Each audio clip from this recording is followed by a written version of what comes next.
Welcome to the fifth video of the Python Fundamentals series. Today we'll be talking about data structures in Python. Data structures are essential for organizing and storing data efficiently. Python provides several built-in data structures for us to use.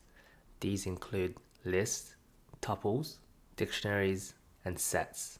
We'll be going through each in detail and providing examples how we can use it. First, let's talk about list. A list is an ordered, mutable collection of items. You can store elements of different data types in the same list. We can first create a list by using a square bracket notation and having the elements within the square brackets. Here you see that we've created three lists. The first list is a list of strings, the second list is a list of integers, and the third list is a list of mixed data types. We can print out the list to see how it's shown within the Python interpreter. We can access each element in the list by using the index. And within Python list, the index always starts from 0. You can also use negative indexing to access the elements from the end of the list. Here we see two examples of normal indexing and negative indexing. In the first print statement, we'll expect that we'll get the first element in the list, and the second print statement will get the last element in the list. So if we were to have a look at the outcome. So Python lists are mutable, so we can change the elements from within. We do that by stating the element that we want to use and assigning it to a new value.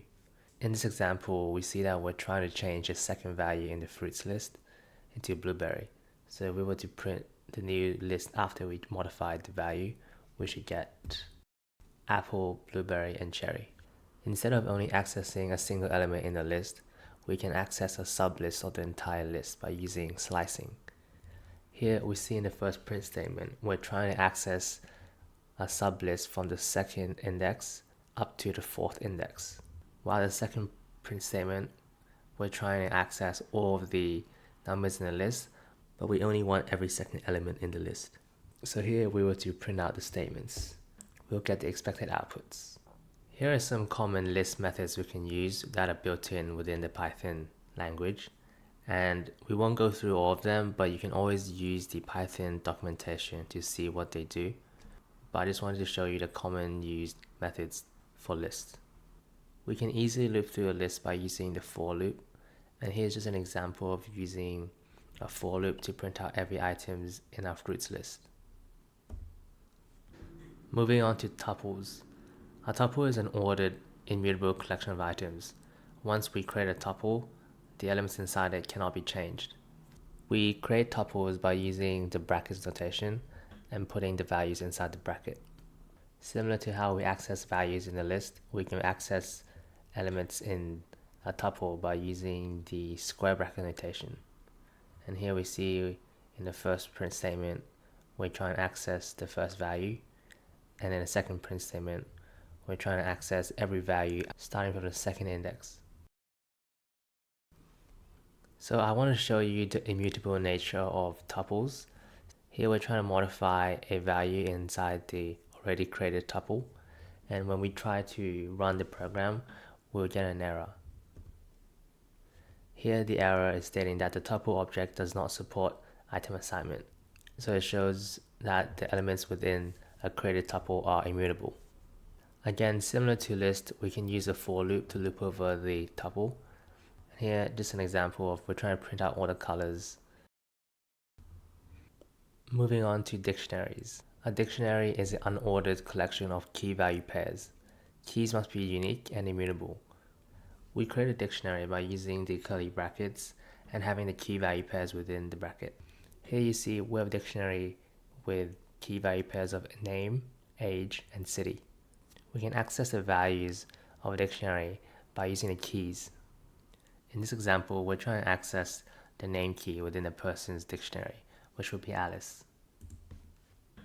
There are a few ways to modify a dictionary. You can update an existing key value pair by stating the key that you want and assigning a new value. You can add a new key value pair by creating a new key and value within the dictionary. And you can delete an existing key value pair by using the del statement.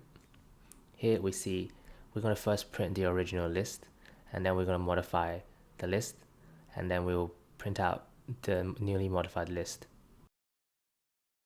You can see that the list has been successfully modified.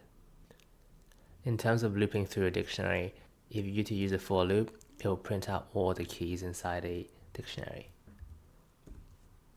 Within Python dictionaries, there's a built-in method called items. With that, we can actually print out both the key and value within a dictionary. Here you see that we've successfully printed out both the key and values within the dictionary.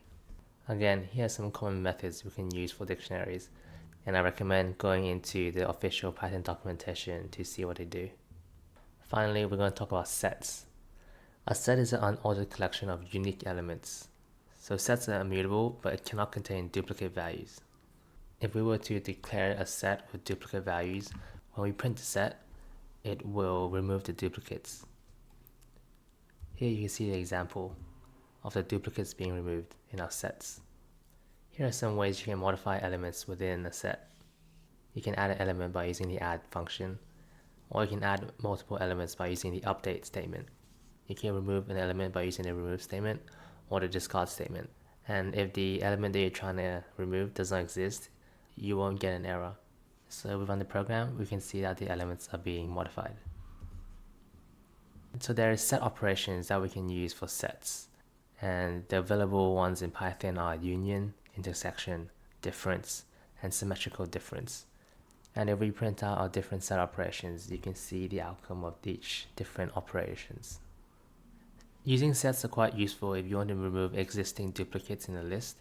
What you could do is, if you had a list of duplicates, you can create a new list using the set function, and it will automatically remove all the duplicates and only give you the unique values in the list. Here we see we first have a list of numbers with duplicates, and we're going to create a new list while passing through the sets function.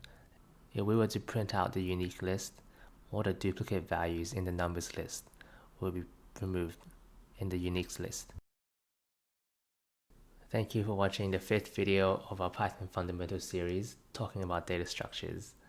Please stay tuned for more videos in the Python Fundamentals series, and I hope you learned something.